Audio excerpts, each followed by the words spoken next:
So I want to introduce to you the person who will be leading the panel discussion. I came across her in reaching out to teachers about science and environment, and got to meet and enjoy Charlene Rowland, who's a teacher at Point Arena High School, and she teaches agricultural science, among other things. And she grew up on a farm in Canada, and we'll tell you more about that. And we've been discussing the panel and are very excited about who we have. And so she will introduce herself, and then they will introduce themselves. I go by the name of Dr. Art when I do science education outreach.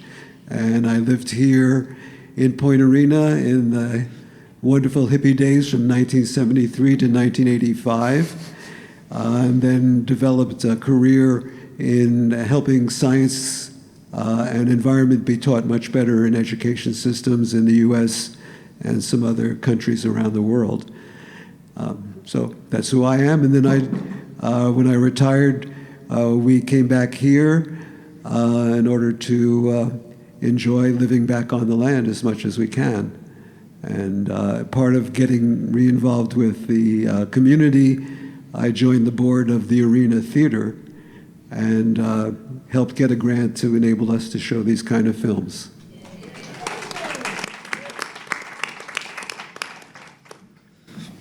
All right, great. Thank you so much, Art, for that introduction. So as Art explains, my name is Charlene Rowland, and I've had the great honor of teaching agriculture and natural resources here at Point Arena High School for 6 years. And it was just a week ago when we were celebrating our graduates, when we had graduation, that I was realizing that it's been 30 Junes since I was graduating high school. But also more than that, it has been 30 Junes that I have been solidly on my own journey learning about and practicing regenerative agriculture. When I graduated high school, I decided to spend a gap year, and it honestly became more than a year, but I spent some time doing something that's called woofing, which it stands for Willing Workers on Organic Farms, or Worldwide Opportunities on Organic Farms. I see some people shaking their heads, so you probably have heard of this. And I set out to just learn more about different types of regenerative agriculture. I grew up in the suburbs in a province north in North Dakota. I grew up just outside of Winnipeg, Manitoba. And my grandparents were farmers, mixed crop producers.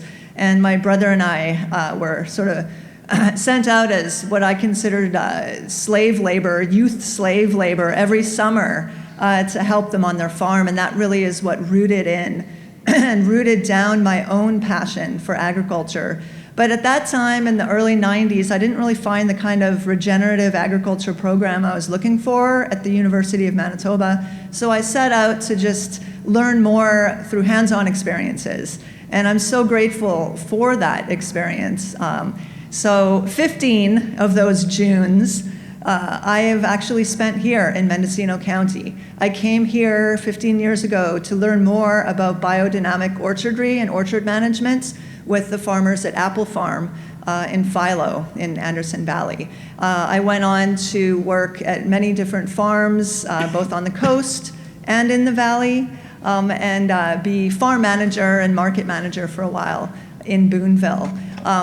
Somewhere early on in my 40s, I hurt my back and realized I wasn't going to be able to be a farm worker for the rest of my life. And I turned my focus towards education. I got a teaching credential in agriculture and natural resources through the CTE, or the Career Technical Education certification program. And it's just been life-changing for me to engage with these young adults, these high school students, and to show them the miracle of starting a seed, of growing that crop until it is harvestable, and then being able to enjoy and eat that food, and how nourishing it is not only for our bodies, but just really for the spirit. So it is with great honor that I am here today talking to you. I just love my work, and thank you so much for having me. So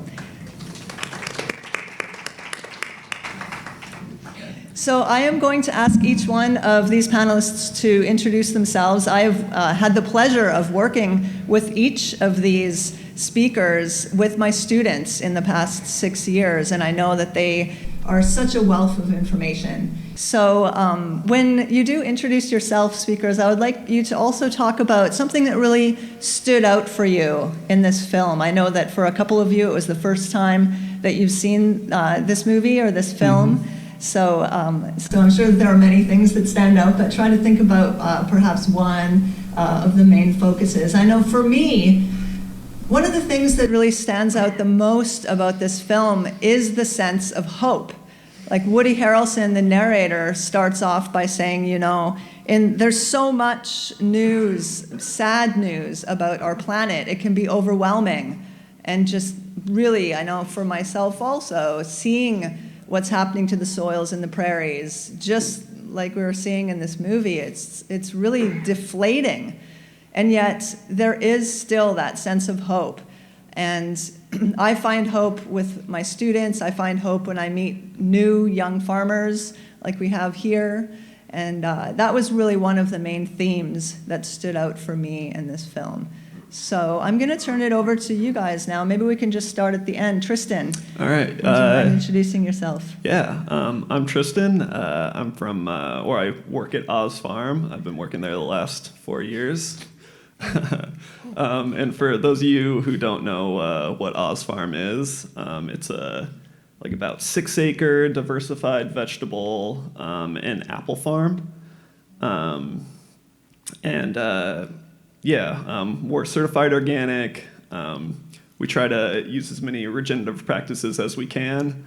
We're not perfect, but the other thing we do at Oz, which I think is the most meaningful and kind of mission-driven work, is we do an apprenticeship program. And so every year we invite on usually 4 new apprentices who most of the time have no previous farming experience, have maybe woofed or something before, but it's their first time spending a full year on a farm. And it's really I actually started as an apprentice, and so I can say from personal experience that it is a very impactful experience to spend an entire season on a farm and see those seasonal changes and see how what different crops you grow in different seasons, and experience soil, getting your hands in the soil like we saw on the screen so many times. It's I think it's a really, really valuable experience to get that intimate connection with the land, and it's really an honor to be able to facilitate that for a group of people every year. My name's Elliot Brooks. Folks call me Eli. I live down Stewart's Point Way and work with the Richardson family. I'm a forester, licensed forester, and have been doing that since attending Humboldt State, which brought me to the North Coast, and I had no interest in ever leaving. And I've been in Fort Bragg. I've worked for a few large timber companies and a lot of very small landowners throughout the Emerald Triangle and down into the Bay. And then I'm a cowboy, so it's more or less chores. My main focus professionally is timber management, and we practice single tree selection, silviculture, and we have a biochar plant, which I think it's still the largest in the world, but there's 100 of them now, but we have the first. Very proactive in soil management and watching fields turn from forest because of fire suppression. The dug firs will encroach into what would be natural soil for grassland that was maintained through indigenous burning. And opening that back up, creating more forest to rangeland is what we call the program, and then turning that into biochar. And we ship sawdust, 'cause we have a wood mill too, over to Valley Forge, and then they ship us back manure, and we put that with the biochar, and we amend that into the soil. And you can see one treated field and then another that's not, and watch 6-foot tall grass and 3-foot tall grass. And then also I am a commercial fisherman. I have a boat down in SF. I mostly just do salmon. And that's really rewarding to have access to the ocean as a Californian and have fresh seafood, and then also have grass-fed beef, grass-fed lamb, and redwood. It's nice living here, and I know, almost all of us, that's a driving force to be on the North Coast, is having a connection with the land. And in the film, for me, I like the term legacy load, because that was something I had never heard before, that phrase of like how much CO2 has been put into the atmosphere through fossil fuels. And I really, really enjoyed the film and the hope and the everything that I do, and I think people that are focused on this in their lives, is regenerative and wanting to be a part of the land and take care of it. And I could call myself a steward. And I just appreciate the hope that the film brings, but the term legacy load really stands out to me because one thing that the film doesn't address is the 300 million year old fossil carbon that we're continually pumping into the atmosphere. So even if we stop that now, we do have to do the drawdown, as I said, but that's the elephant in the room. Like, are we ever going to stop pumping at an increasing rate oil out of the ground? So. Right. Thank you, Eli. Hello, I'm Katrina, and I have luckily seen this movie before, but saw it again, and will probably watch it one more time. It's a very good movie. I really enjoy the hopefulness and the focus on the regenerative agriculture, and the fact that our cows came from Market Guard Ranch, which is really exciting. It was really great to meet them and be able to say, oh, this is we get this question a lot at markets where we sell our beef here in Point Arena and Wallala. So the reason why this breed in particular is really good for the grass is they're really good on not the best forage, which I'm really interested in your your charcoal stuff. That's really cool, by the way. They're really good on not the best grass, and they're really good mothers and can will fight against predators if they come. So that's really nice. So we're here doing the regenerative grazing aspect of what they're talking about, the project drawdown, and we're trying to move the cows through, like Alan Savory was saying, about 2.5 to 3 acres at a time for not more than 3 days or so. Ideally, we're not perfect; we can't always do that, but we're trying. And it's really nice to be able to see the different species of grass that come back when you give it a longer time rest versus a shorter time rest, and just trying to see how our impact and how our working with the animals and with the soil and how it comes, just speaking with the soil and speaking with the earth and listening to her and listening to the cows and just that kind of communication is a really enjoyable thing to be a part of. Beautiful, beautiful. Well, thank you very much. Now, I just wanted to also point out that I'm sure that many of you in the audience have quite a few questions for these incredible speakers. I know that I have a few more. Also, I am going to get to be the one to ask a couple questions at this point in time.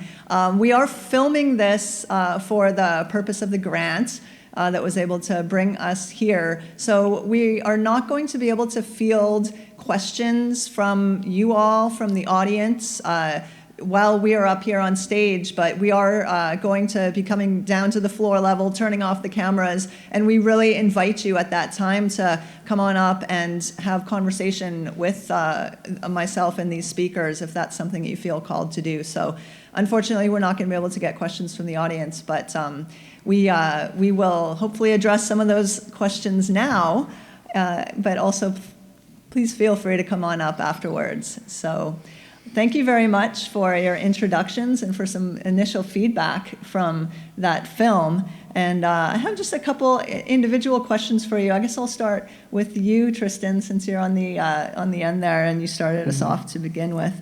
So another highlight for me was seeing Alan Savory talk about the holistic management practices in Africa and his examples and his own legacy and history there. And he really talks about that multi-cropping for resiliency. And I know that multi-cropping, so having more than just one kind of crop or species that you're raising, is something that is a practice that OzFarm does. And I'm very interested in hearing about your experiences with multi-cropping, as well as your experiences as both a student and an educator now in your role at OzFarm.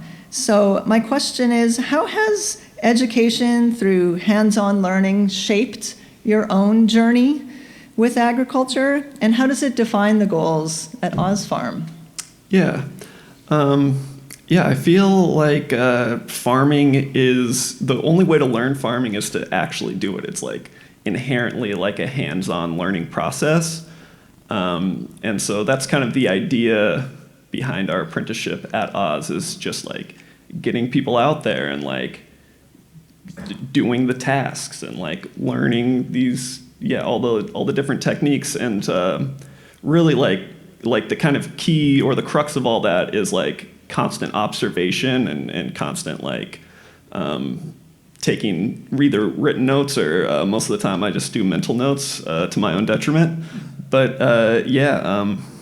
farming is just it's a hands-on thing.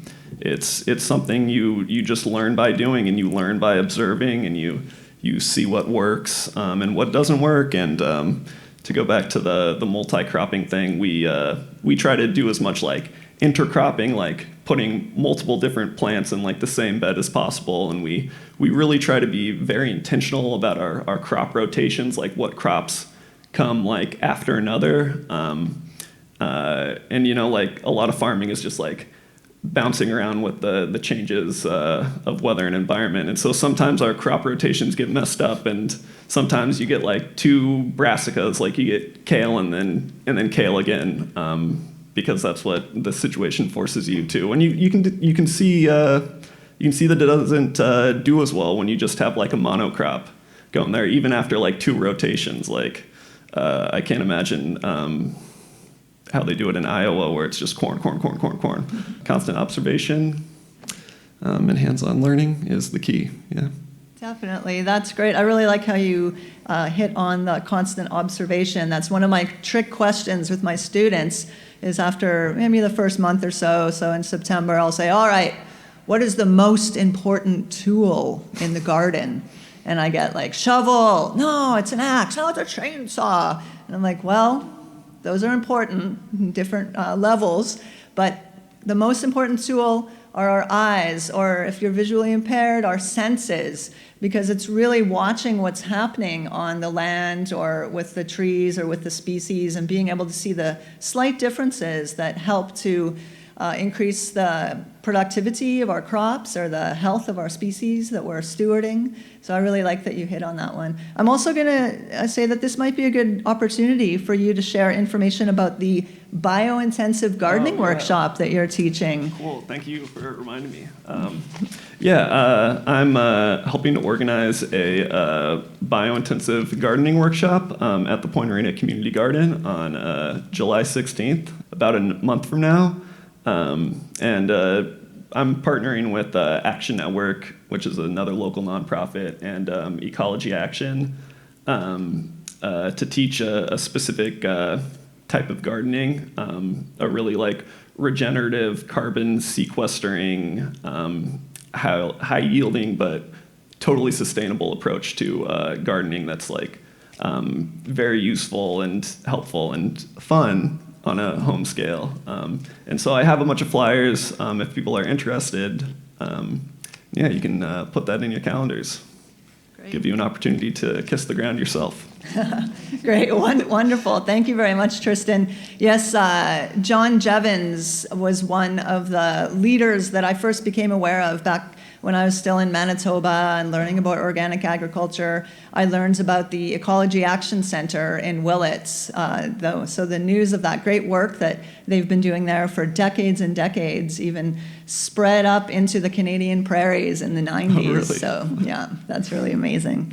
All right, my next question is for you, Elliot. Eli, it's interesting that you mentioned that the thing that stood out for you was the term legacy load and or that vocabulary word, because when I was making some notes here, I actually wrote legacy load drawdown is the only solution when I was thinking of questions for you. And the thing that really stands out for me about those terms and in regards to this film are that that's so massive. Like, it's so much to think about how we can reverse the amount of carbon that's in our atmosphere. I mean, like the film says, and so much research points to, if we stop driving our fossil fuel powered cars and using those machines right now and switch to a more energy efficient lifestyle globally, we'd still have hundreds of years of that legacy load in the atmosphere. It's kind of mind-boggling, and it can also be kind of depressing. But one of the other huge positive lights of hope for me was that amazingly ginormous project in the Laos Plateau in China. And I know I was sitting beside Eli during the film, and it was like, holy smokes, this is huge, and it's permaculture, it's interdepartmental, there was government agencies and satellite imagery, and they were really looking at it on that watershed level. It's a massive project. So I was wondering, Eli, with your background in forestry, which can get pretty massive even here in California, we have massive forests up in the prairies in Canada too, but with your work here in California, what kind of examples have you seen of those large-scale sustainable forestry projects or those kind of drawdown policies? How are the drawdown policies moving into forestry? I've done a lot of work with carbon credits, which it requires a forester and workers to go out into the field and measure trees and measure and map acres and watersheds and different ecotones within that, and then create an accounting of all of it. And the term that's required in most conservation easements, like the biggest one was like 50,000 acres, and it was like a $20 million easement for credits that was sold, and the smallest was like $2 million, but that significantly helps small landowners to be able to access these revenue streams and to sell these easements that protect land from being subdivided, from being developed, to stop the urban sprawl into the wildland-urban interface, and then that also translates into good stewardship for the land, because years ago, 20 years ago, easements a lot of times said like, no harvesting, don't do this, don't do that. And those are all important factors to maintain forest continuity and all. But now many have an additionality of saying you have to do something. You can't just let it sit like a preserved park, because we don't live with a glass dome over us. So adding those clauses that you have to go out and thin and maintain forest health and structure. And then the forest practice rules in California, I'm very lucky to practice in this state, because we have the highest environmental standards on the planet through CCOF, the California Environmental Quality Act, and then the forest practice rules, which work as the fundamental equivalent to it. So I mean, you know, we have to address everything: archaeology, geology, soils, climate. Everything has to be touched on. So for the largest projects I've seen to make forests more resilient, because after 100+ years of fire suppression, our forests are extremely overstocked and diseased, and beetles come in, and it could be really devastating to watch huge forests that we grew up playing in and driving through and hiking, and then just watch them disappear. And the forest will come back as long as you don't put a house on it, but we have to be very conscious of how we're managing them into the future. And yeah, so credits are great, and I love it for that factor. But with like the devastation in China and other areas where we see the plains just devoid in their soils and the loss of root systems and everything, it's nice to work on projects that give hope to younger generations, to kids, to older generations. Everybody needs that because it can be really overwhelming. But we do need to stop pumping oil out of the ground. That's like, if we don't do that, there's nothing that I'm doing or anybody's doing will ever matter. The drawdown will never matter if we don't stop pumping it out of the ground, because we just pump, it's at an increasing rate every single year. And that's like the only real solution, because I do my forest stewardship and management and improving the soils because I care about the environment. I want to see diversity and richness and everything I can do and take part in. But when I think about climate change, it's like, are we ever going to stop drilling? So. For sure. Well, thank you. Thank you very much, Eli, for your feedback. And I also like how you keep looping back to that since it's been California policy only in the last 100 years, but the policy of reducing cultural burns and the reduction of those maintenance burns has caused the scenario that all of us here in this room know, that we live in the constant awareness of the smoke and the helicopters flying over. In fact, there was just the first fire of the season at the bottom of Bill Owens Road, which is where I live, just a few weeks ago. So that was a unpleasant reminder. It was really hard even 10 years ago to get projects approved for prescribed burning and even thinning projects on government land, especially because a lot of management is vilified at the onset. But all you got to do is live through the summers we've had of just smoke every single day, and all of a sudden people aren't complaining about that prescribed fire that had 10 acres of slop over, because nothing's perfect. It's extremely dangerous to burn, but it's so crucial to getting our forests back on track in this state. Definitely agree with you. And it's also important to be partnering with those indigenous communities that have been doing this kind of forest stewardship for thousands and thousands of years. And it's the process of preventing them from doing that is part of the cultural genocide that all of us are working towards changing. Yeah, and farming and land management and rural living has traditionally been very white and very male. But like I look at Humboldt State, and it was probably 80-something% white men, and now it's like 60% women. I sit on the Redwood Logging Conference and give out scholarships every year to college students, and 100% of our scholarships were to women this year. I was super stoked about that. And inviting diversity within it, just seeing that every day, it's very heartwarming. That is definitely true. And you actually mean Cal Poly Humboldt now, right? That's true. I went to Humboldt State. They changed. All right. Well, nice segue to speaking about diversity as I look at another sister in agriculture here and pull my questions together for Katrina. So not only diversity and gender representation in agriculture, but also that biodiversity in the soil. I'm going to loop back to the beginning, though, here. Gabe Brown, wow. I had the pleasure of being at a number of conferences with that guy like 20 years ago up in the prairies, back when I was still just a little seedling myself in the organic agriculture realms. So I got to hear him speak and see him with some interactions with farmers that I was apprenticing with in the prairies. So it's wonderful to see him being recognized in this film for the way that he has of pulling these concepts together. So, he really expressed in this film that the model that he uses can be used anywhere, almost anywhere on the planet, and that is minimal soil disruption, so using the no-till practices, biodiversity, so planting different kinds of crops and having cover crops. He also talks about animal integration. So he showed us his model of the crop rotations, and then that importance of having living roots or living root as he said. You had to kind of listen closely I was like, oh, root, he's saying root.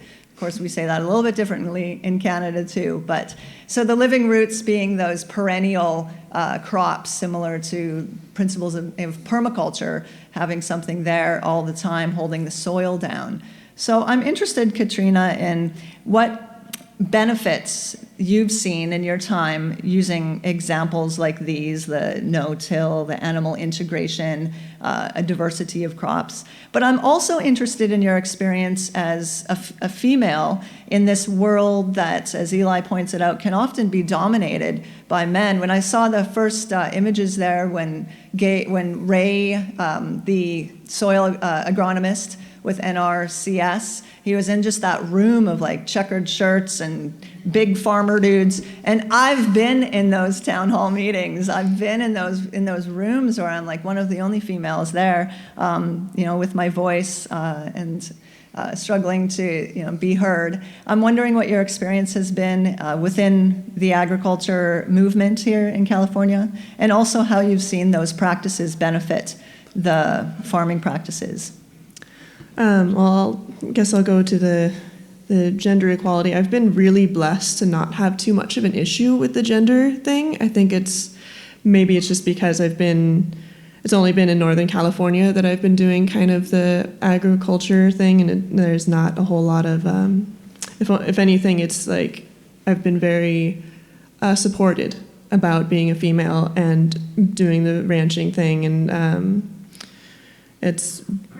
I've also not worked in very large businesses or something like that, so I don't have the big world of the government doing anything like that. It's just kind of like with one other small farm that I learned how to do working with cows, which was down in Sonoma County, and that was just very supportive of just like whoever wants to help, just help with the cows and learn something while you're doing it, and that was very helpful. I was so glad to see Gabe Brown up in that movie, and his books have just definitely given me a lot of hope in what we're doing is the right thing, and just that we can affect a lot of land and help. Him and Alan Savory, we can help out a lot of land by doing things right and paying close attention.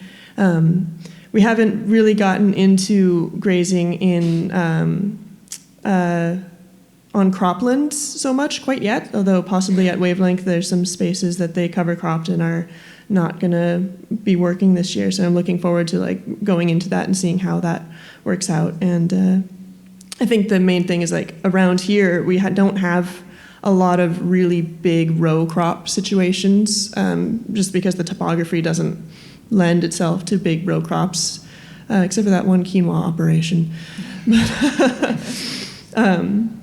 But the animals on the landscape and watching the perennial grasses come back and see more of them come and watch how they can stay green farther into the season. Like having an inch and a half of rain in June is amazing. Mm-hmm. So a lot of things are green, but we just went down to Sonoma County and they got an inch and a half as well, and there's not as much greenery down there. It's very interesting. Like there are a lot of farms that are doing more of the rotational movement, and they have more green grass coming. But just along the road, Bodega Avenue going through, it's just already desert. It's already happened, and so that's very interesting to see that.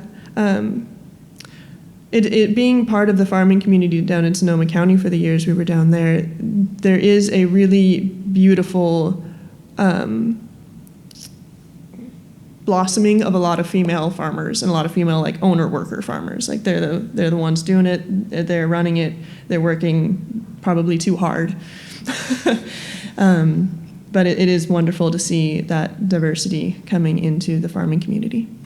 Awesome, great, thank you so much. All right, I'm gonna, I have questions here that either one of you, any of you can answer, many of you can answer, and just relating back to what that Dr. Mark Hyman was saying about how we need to be eating more dirt. We need to be more conscious of the foods or the origins of the foods that we're eating. I'm wondering for all three of you, how have you seen this movement in food awareness or the foodie movement, how has that impacted the markets where you sell or the customers that you interface with? Yeah, I guess I can start. Yeah, it definitely seems like the market for like organic local agriculture has kind of exploded recently. Like it's become very hip, you know, which is really cool in some ways. I also felt like COVID had a lot to do with it. Interestingly enough, I feel like kind of the shock of like a global pandemic like made a lot of people like think about these global systems and how important it is to like have providers locally who can like provide food for you. Like farmers markets like popped off during COVID, which is really interesting. It's interesting how that kind of shock to the system really kind of refocused people, which I think in a lot of unfortunate ways is going to happen increasingly. But there is kind of that silver lining to it, where when these shocks do happen, that people, their perspective shifts and they start to realize what's important. Yeah, that's really very observant to see and note that change since the pandemic, that it maybe brought people back more into awareness about the where their food is coming from, the distance that the food is traveling, food miles, and shortages too. Yeah. Do either of you want to pop in there on anything? Yeah, I mean, you can't talk about local agriculture without addressing the pandemic, which just, it was a huge boost for small farmers and for ranchers. It got so popular that there was no one who could process your meat. It was 2 months out at Sonoma Meats and Buds and Willow's Side and all the different providers, and that's that's a good problem to have. I think it's helped a lot of people get into the game, and hopefully that continues. And we've been marketing our grass-fed, grass-finished, very important, which never goes to a feedlot, for years. And we've had it at the co-op and asked the co-op to provide more Richardson Ranch beef.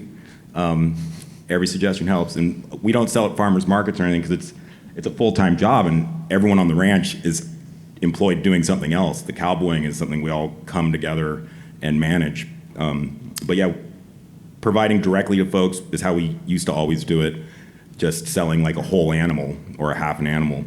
And we still do that, but being able to provide USDA cuts and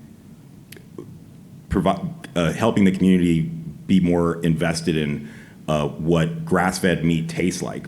And we're actually talking about going over to the brewery, and I know Julian, the chef there, and we're hopefully going to have our beef on their menu soon. Cool. And that was something that was impossible years ago, to get restaurants and grocery stores to bring small organic grass-fed beef and lamb into their shelves and onto their menus, except for, around here it would be more common, but you wouldn't see that anywhere else. And it's increasing and improving, and it's really nice to know that, because it helps us, it helps farms stay in families and not get sold off to tech money that ends up not doing anything with it.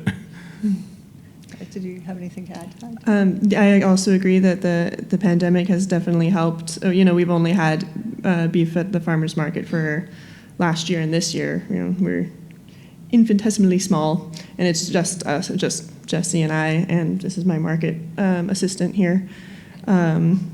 So it's been really helpful having that kind of people come up to the market and ask the questions and being able to answer them, and they're asking good questions, and they're really supportive of the grass-fed and finishing and locally produced food. And just knowing, like the one guy in the movie was saying, like cows are so vilified, and you hear cow, and for the most part people are being like, oh, that's not good for the environment, but it can be. It's never the animal's fault. It's always the management's fault. And that being something to be able to communicate with people about has been really, really wonderful. right? Yeah, just as Ray, the soil agronomist, was saying, that it's not so much first an ecological problem as it is a social problem and an education problem. So I just am really so grateful to all of you here and all of you here who I know are all doing actions in little ways that are supporting the health of our soil and supporting the health of our planet. So thank you very much. And I'm thinking it's about, what do you think, Art? I think we're about at the wrapping up time. It seems like we're coming to a nice closing point here. And in closing, one of the last things that stood out for me was Maria Rodale and her statements. You know, the Rodale Institute has been studying and researching organic production models for almost 100 years, possibly even more than 100 years. I have to do a fact check on myself there. I need my teaching assistant. I'm always like, Natalie, fact check. But Maria Rodale says that it's not about religion and it's not about politics, it's about love. And when you love something, you protect it. And so we all love those microorganisms and the soil bacteria. We love our communities, and we need to protect the soil communities in our work. And I really am so grateful to all of you for being here and for doing work in your ways, in your lives. We are so similar to those mycelial networks under the surface of the earth and the way that we are interwoven and supporting each other and our community and this beautiful planet with all of our efforts. So thank you all for being here, and thank you, panelists. Thank you, Charlene.